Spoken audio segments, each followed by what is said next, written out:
Welcome to another episode of Altar Call. I'm your host, Tane, here with this week's reality show, Ramble. Apologies for this being a little late. Had a lot going on in my life. And also, if you haven't noticed, the world is on fire. So much going on. And I say this all the time. In all things, guys, always choose kindness. It is very horrific to see everything going on in our country right now, especially in Minnesota. And I don't care what side you are on, what your beliefs are. No one deserves to be gunned down. I'm just not talking about the recent murders that we have seen. I'm talking about even before that, where people were just killed for no reason at all. The solution to anything, even if allegedly or if you think that they were violating the law, is not to kill them. That is never the solution for anything. So, even though I feel hopeless, even though I feel very overwhelmed, I am still hoping that this will end soon because I don't know how much longer we are supposed to continue seeing all these things like it is normal. But I hope I bring some kind of sliver of joy to you guys with this reality show Ramble. And I will talk about a few reality shows today, but as always, I will update you on my award movie watching. And this week I watched Hamnet. Wasn't bad. Jessie Buckley's probably going to win Best Actress, but I don't know. Guys, the movies are not really doing it for me. Like, I'm trying to make my way through all the nominated movies, and so far, they're still meh. Nothing's like, oh wow, this is great, except Sinners. So I'm still looking to have my mind change, and I don't know why they think that a movie must be sentimental, boring, slow to be seen as a prestige movie. A movie can be fun, a movie can be light and still be good, but it's a losing battle. But also, I also started Ryan Murphy's show, The Beauty, which is on, I guess, Hulu, FX. Does FX even still exist? I just watch on the streamers. But it's not bad. Ryan Murphy just does whatever he wants, and half the time his stuff doesn't make sense, and it's usually camp. But I don't know what this is about, but I'm enjoying the ride. It's pretty fun so far, so I do recommend it. So check that out. Um, what am I starting with today? Let me start with a little bit of news about the ultimate girls trip, road trip, or what it is, and personally, I wish we wouldn't get stills. I wish we wouldn't get photos or updates. I just want to be surprised for once. I know we live in a world of information, but I don't want to see what stuff they're in. I don't want to see who's showing up. I want to be like, oh my God, she's here. Oh my God, they went there. I don't want to know the themes. Like, I'm just kind of bummed that all this against my will I am seeing on social media. Yes, I could stay off social media, but no, I'm not going to. But yes, I wish you could be surprised. But on the flip side though, kudos to whoever mapped out all the logistics of all the women, all the people who are joining, all the stops, just getting around. It must have been a lot. So, around filming schedules, other things. I think I saw a picture with Candace, and, Candace is also doing press for traders. So just getting everything done at the same time, like, good job and well done to them. Okay, before I get into the shows that I watched this week or that I'm going to talk about, I want to remind you guys that you have a few days left to join patreon.com. I have a special going on and it will be going on until the end of January. As a reminder, if you're going through Apple, do not do it on your app because they will charge extra. Do it on a desktop so you don't get charged that extra amount. And coming up soon on Patreon will be the 90 Days the Other Way Tell All. Should be on the feed sometime this week before the next episode. Okay, I am starting with Love Island All Stars. So, Love Island All Stars, problem with the name, shouldn't be All Stars because surely the people they bring are not All Stars. And it's only the UK based Islanders who participate in this. Every now and then you get an All Star. I mean, last year we had like Ekinsu, that is an All Star. It's mostly the guys. The guys that they bring back are usually like the bottom barrel of the guys, and it just makes it so like, what are we even doing here? I watch it in real time, so I'm going to do my best not to give spoilers. I think it's on Peacock, and they're just 2 episodes behind. Love Island is always a slow burn, but I mean, I think this has picked up already. And like I said, the problem is that the people are not all star material. A lot of the loser guys are here. I mean, Um, there's Jack, who people barely even remember, and if not for the fact that his dad was Ronan Keaton, I mean, I don't know why he's back. And OG too. We have Charlie, we have Sean, we have Tommy, we have Shaq. I don't Shaq is not a loser, but I didn't enjoy him in his season. But Sean, Tommy, they're losers. Sorry. Like they just whine all the time and they just fancy themselves good guys and oh, why shouldn't things happen for me? I just and these are the people that we have for the All-Star. The other problem is a lot of them know each other. So we see like for example in the very beginning where Shaq, with Shaq, Whitney and Leanne knew who his ex Tanya is, so they don't want anything to do with him because it's like girl code. I'm not going to do anything. Either that, or they've DM'd each other, or they've met each other at industry parties or something like that. So it's like one, it's not authentic. Two, they already know how they are, and then three, there's like the friendship thing. So no one wants to do anything. Not with the guys though; they don't care about that. And then there's also like the age gap. We have Kieran,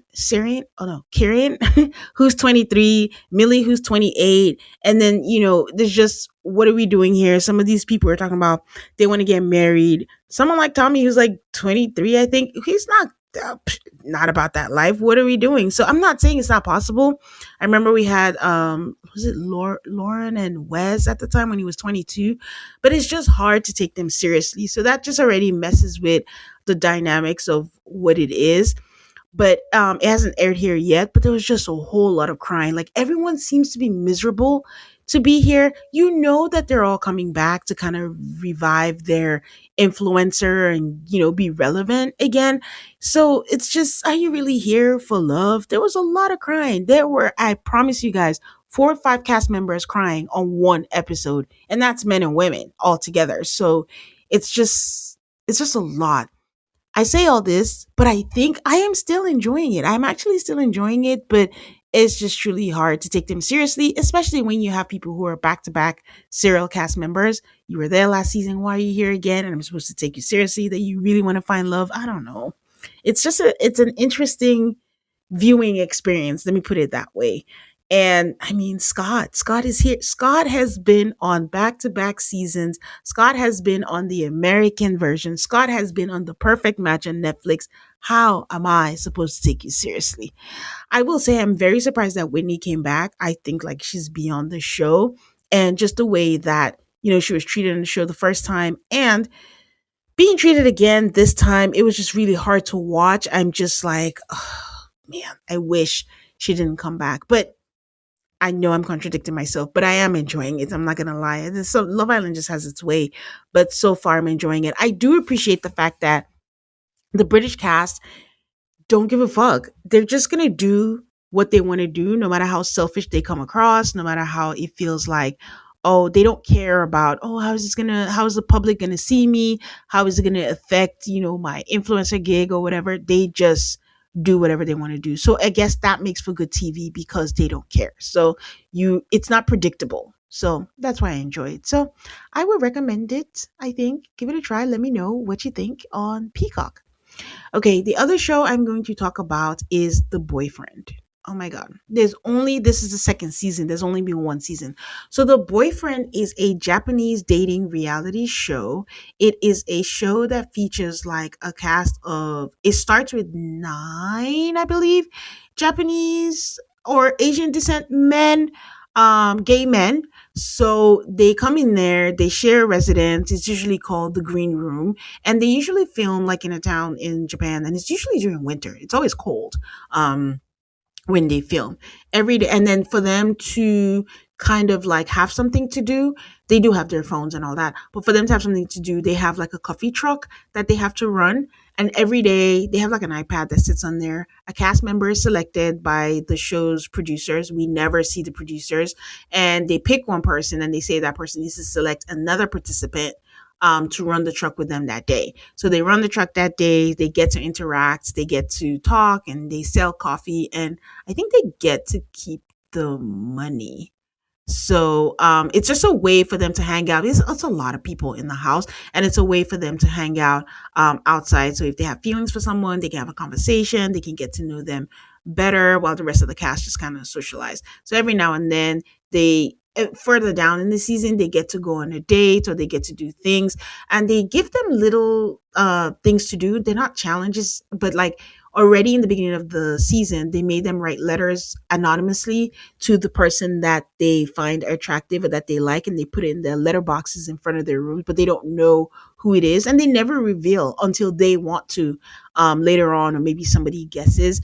And it's just a slow burn. If you've watched any Japanese dating show or reality show, they're usually so shy, and it just takes them a while to actually be expressive. So it's like a fun, different way where you're used to, the American dating shows where everyone is like so blatant. There's a lot of like physical touch, there's kissing, there's barely any kissing. Like it's very rare, maybe like two, three for the entire season, but they really like each other and they talk about it. So it's fun. I mean, it sounds like it's not, but it's a slow burn that I enjoy watching. And one of the couples had me in a chokehold last season, and to find out that they're still together is really cool. I think the thing they're doing this season is like they're bringing people who have had some kind of dalliance before, so they're shocked to see each other here, and it's just interesting. And then much like Japanese reality shows. Like I used to watch Terrace House. I used to love Terrace House, and it got canceled because unfortunately somebody committed from the show committed suicide because people are really harsh on comments on the housemates. They focus a lot on the food. There's a lot of cooking. There's a lot of, sharing like the cuisine and what they eat, and that's also fun just to see their take and all the different foods that they get to eat. So it's an interesting show. They are a panel of commentators. Every now and then they cut to them and then they share their opinions on, what they think, who they think should date each other, or if like, oh, did he really do that? So it's not really an interference. It is kind of funny sometimes, and it comes in at the right time and is the right amount of time that they show. They don't overtake or overwhelm the show. But that's on Netflix if you want to check it out. But I really enjoy it, especially I think in the first season we had a participant who hadn't even come out to his family, and he was kind of worried about like this is the first time they're going to see this, and he's going to have that conversation. And they are really open, and they talk about their experiences and with their family members and just in life how they're navigating being gay. Not all of them live in Japan. I think this season somebody came from they're all they're all, well, they're not all Japanese, but they're all like someone's from Thailand, I guess. So one lives in Australia and one came from, was it Barcelona? I'm not sure, but at the end of the day, they're all originally from Asia, but from different countries, but mostly Japanese. So I recommend this show. I really love it. I only have one friend I know who watches the show, so we just. This episode is sponsored by BetterHelp. The new year doesn't require a new you, maybe just a less burdened you. Therapy can help more easily identify what weighs you down, holds you back, by offering an unbiased perspective to better understand your relationships, motivations, and emotions. I know for me, this year, I'm hoping to work on managing my anxiety by not stressing over the things I have no control over. With over 30,000 therapists, BetterHelp is one of the world's largest online therapy platforms, having served over 5 million people globally. And it works. With an average rating of 4.9 out of 5 for a live session, based on over 1.7 million client reviews, why wouldn't you want to try this? BetterHelp makes it easy to get matched online with a qualified therapist. Sign up and get 10% off at betterhelp.com. That's betterhelp.com. Text back and forth about it. I think the episodes drop on Tuesdays. I'm not sure, but they're up to about 12 episodes now on Netflix. So check that out. Okay, next show is Love After Lockup. Guys, this is a very, very underrated show.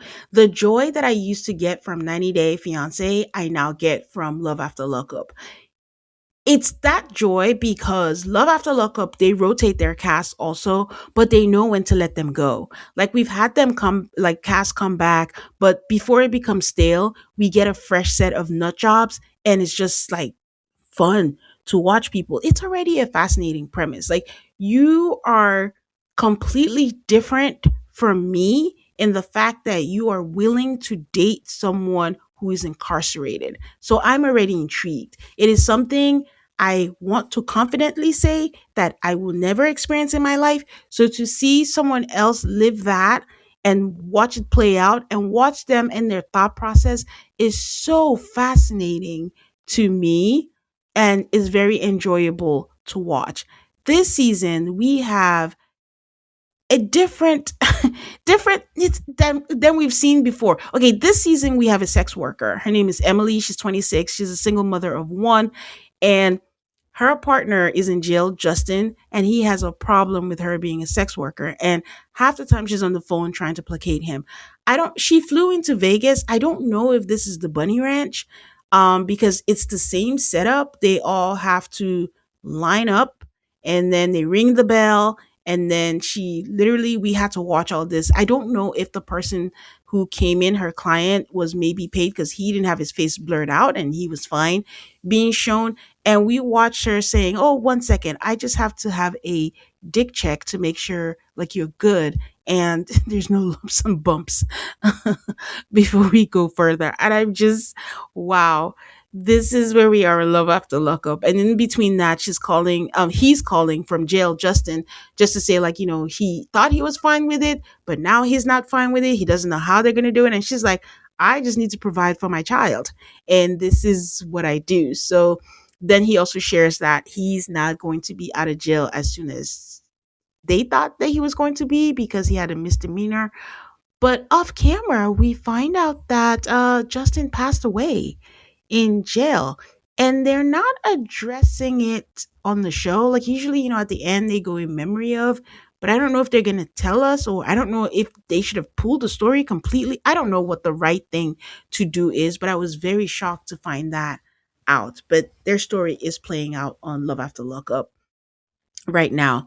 We have someone who was there last season, Monique, who found out that her boyfriend came out of jail last season, cheated on her. She went back to find another boyfriend in jail. She has even moved to Ohio from Chicago for him so that when he comes out, and I'm like, "What are you doing, girl? Like, you have actual experience. You found that it's not right and you did it again." They've never met. So I'm interested to see how this plays out. We have a two timer. Every now and then we have these people who come out who have two different people that they're talking to and think that they can make it work. But I think it is diabolical when you have someone and you tell her to go hang out with your mom, giving her the security, thinking that, yes, he wants me to hang out with his mom. He's all for me. Very diabolical, knowing that you are engaged to another woman who has your child. We are talking about Demond, Benita, and Goddess, and she calls him Moo. And she says, like, "I am so in love with this man, almost to the point of fatal attraction." And little does she know, like, I don't know. I don't know why his mom agreed to participate in this, but they met up, they hung out, and I'm like, this is going to be so bad when he gets out. We're still in the stage where everyone is still incarcerated. No one's out yet. So I think a couple of episodes down, people are going to come out and then the drama is really going to begin. But for now, we're just meeting them and we're just kind of learning their stories and hearing about their stories while they're still in jail. And then we have another couple, Kaylee and Michael. Kaylee is a hot, hot mess. Kaylee admittedly would say, like, her mom was not a good mom. Her mom was like, "Yes, I tried my best, like I wasn't the best also, but why are you repeating the cycle?" Kaylee has kids and Kaylee is dating Michael, and she's been married, what did she say, is it like 5 times or something like that?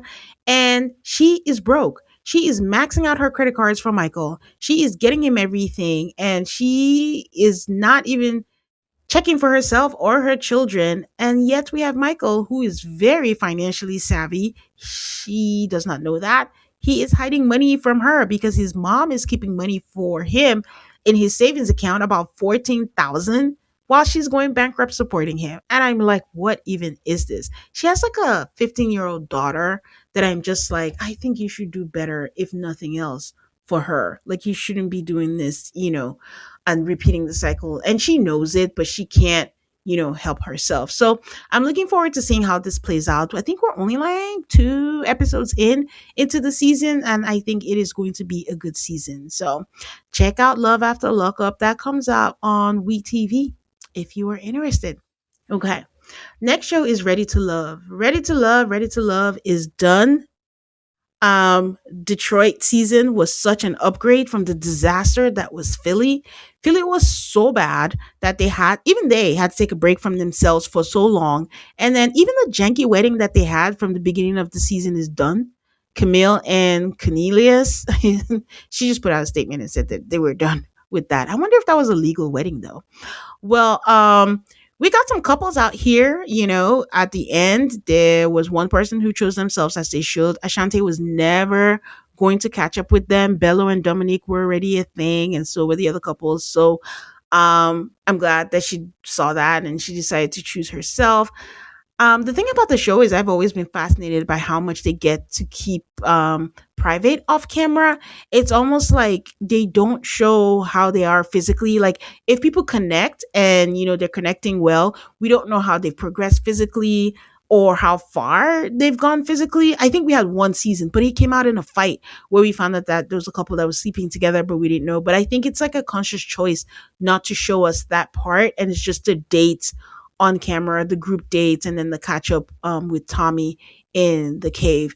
So I'm not saying much about this, just the fact that it was done and we got some couples. I'm waiting more for the reunion, which is always where the big drama is. But I will have a reunion recap on Patreon after both parts air, and then we'll dive deep really into the season. But I'm very surprised that I don't know what city they are next, because usually they mass produce their season. So we should know where the next one is going to be pretty soon. So looking forward to it. I wasn't going to talk about Sister Wives, but I decided to talk about it because this part of the tell all I just really felt for Mary. So that's basically all I'm going to talk about. This tell all was just the Mary of it all. Listen, I go hard on Mary all the time for not leaving, but she was indoctrinated in her religion, right?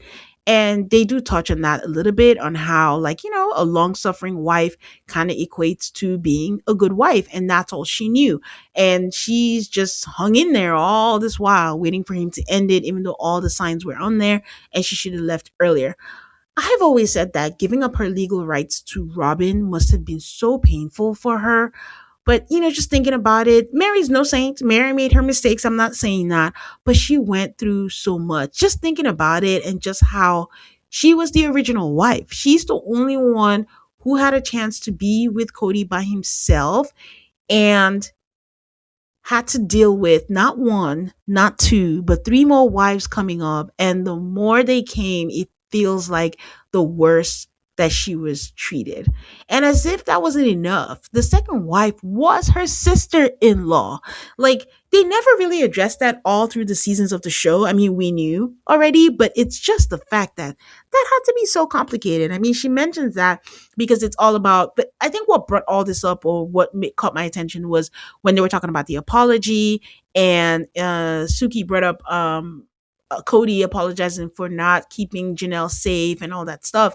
And they started talking about that. And I think Mary was so mad at Janelle. And it's just like, but can we talk about why? Why was she that way to Janelle? Like, it's so complicated for your sister-in-law married to your brother to suddenly become your sister wife. That's odd. Like, now we're sharing a man. That is very odd. As a sidebar, like, we've always known that Janelle was gangster. Like, the woman is all business. She doesn't have time for emotions. It's all like business all the time. But I have to say, when she said that, when she saw Cody, like, just casually, and it felt like she'd known him before that, and there was just that connection, I'm like, yeah, girl, your kitty was purring. That was not some kind of, we knew that before. And now I feel like I understand why Cody said that Janelle saw him like a piece of meat. Because Mary also says, like, Janelle said she wanted her sons to have his build. So, hey, that could be all of the things all together. And she was just really, really attracted to Cody. And she's like, okay, why can't I kill two birds with one stone? But to go for your ex-husband's sister's husband, whoa, whoa, whoa.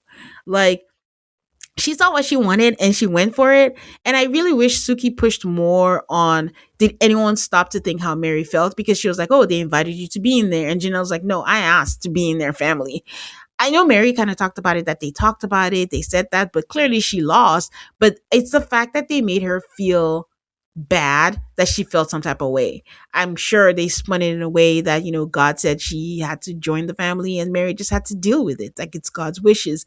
But that some people should have taken a pause to figure out like why how would she have felt on this as a second wife? We're expanding the family. And then on top of all of that, she was having a hard time having kids. Like infertility is already an isolating thing. And she does say like it's a different thing seeing your friends or people around you get pregnant, but for your sister wives, it is different. She eventually got pregnant, but then she couldn't have any more.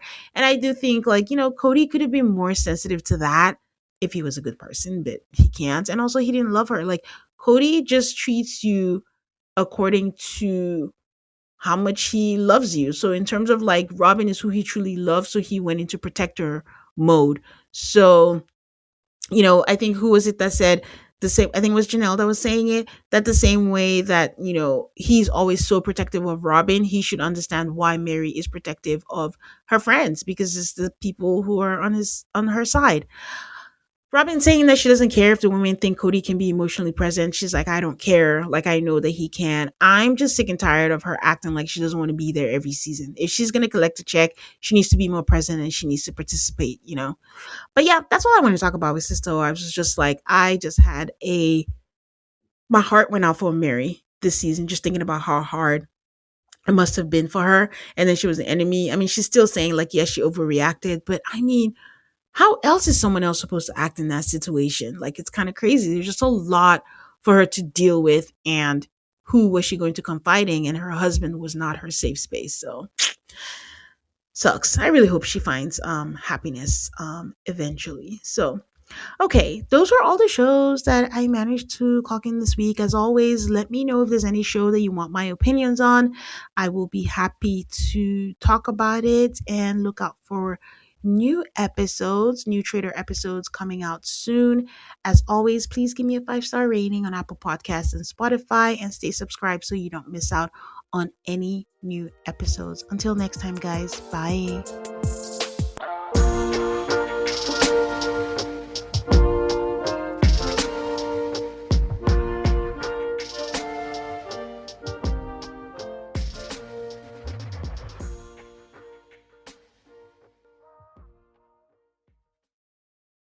If you're a podcast host, listen up, this one's for you. My name is Allie Jackson. I'm the host of Finding Mr. Height, a dating and relationship podcast that I've been doing for 4 years now, sharing my positive and practical approach to dating that's built on my own life experience. And I wanted to share another experience that I've had, my secret behind monetizing my show. It's called Red Circle, and I was just telling my colleague about how much I love their platform. With Red Circle, not only am I getting a seamless hosting experience, but I also love the support I receive in ad sales. It's not just typical ad sales either. It's targeted opportunities based on my show and my life. And the platform is super simple. You just set your preferences and Red Circle matches you with sponsors that align with your show. You can vet every opportunity and their platform gives you great analytics. More recently too, my Red Circle team has brought me opportunities outside of my podcast on social media to really augment the podcast partnerships, bring them full circle. I just can't recommend them enough. If you want to give it a try, go to redcircle.com to get your free trial. That's redcircle.com for a free trial.